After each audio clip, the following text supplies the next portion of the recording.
আজকে সর্ষে ইলিশ করব। নুন হলুদ আর একটু সর্ষের তেল দিয়ে এটা ম্যারিনেট করে রেখেছি প্রায় আধ ঘন্টা আগে। 4 চামচ সাদা সর্ষে, 2 চামচ পোস্ত, একটু সর্ষের তেল আর 1 চামচ নুন দিয়ে কিছুক্ষণ আগে ভিজিয়ে রেখেছি। এবার এটা ব্লেন্ডারে দিয়ে পেস্ট করে নেব। কালো সর্ষে দিলে আরও ভালো হয়, যেহেতু কালো সর্ষে নেই তাই এইভাবেই করছি। সাথে কিছু কাঁচা পাকা লঙ্কা নিয়ে পেস্ট করে নিচ্ছি। এই ঘন পেস্টটার মধ্যে একটু জল মিশিয়ে পাতলা করে নেব, তাহলে ছাঁকনিতে ছাঁকতে সুবিধা হবে। ছাঁকনিটা দিয়ে এবার ছেঁকে নিচ্ছি পেস্টটাকে।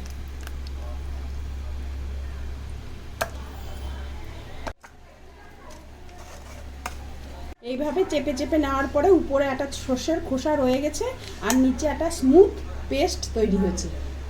তেল গরম হয়ে গেছে, এবার হাফ টিস্পুন হলুদ গুঁড়ো দিয়ে দিচ্ছি। হলুদ গুঁড়োটা তেলের সাথে আগে একটু মিশিয়ে নিলাম।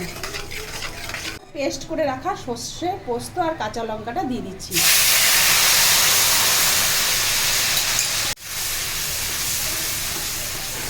আগে হলুদটা দিয়েছি কারণ তাহলে রঙটা খুব ভালো আসে।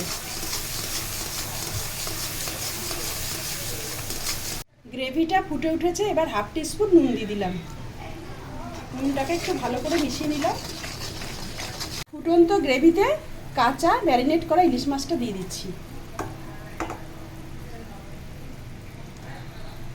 এইভাবে প্রতিটা মাছের উপরে গ্রেভিটাকে একটু একটু তুলে তুলে দিচ্ছি।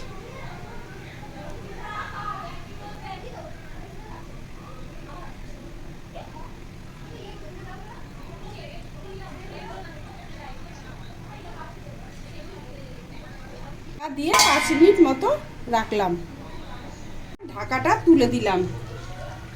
5-7 মিনিট এইভাবে ফোটার পরে এবার উল্টে আরেকটা সাইড দিচ্ছি।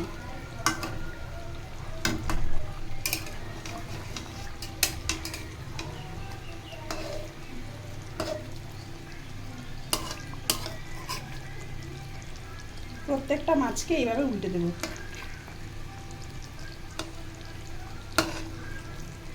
সবগুলো মাছ উল্টে দিয়েছি, আবার ঢাকা দিয়ে দিলাম।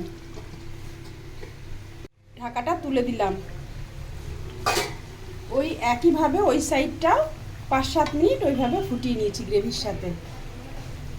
এইভাবে লো ফ্লেমে ঢেকে ঢেকে করলে ইলিশের ভেতর থেকে একটা তেল ছাড়ে। তাহলে এবার একটু জল দিয়ে দিলাম।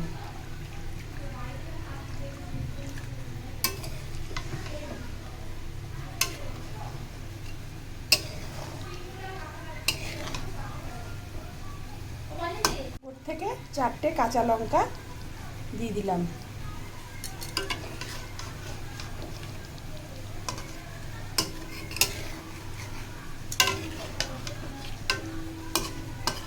তুলে দিলাম। এইভাবে আরো 10 মিনিট ফুটিয়ে নিলাম। তৈরি হয়ে গেল সর্ষে ইলিশ।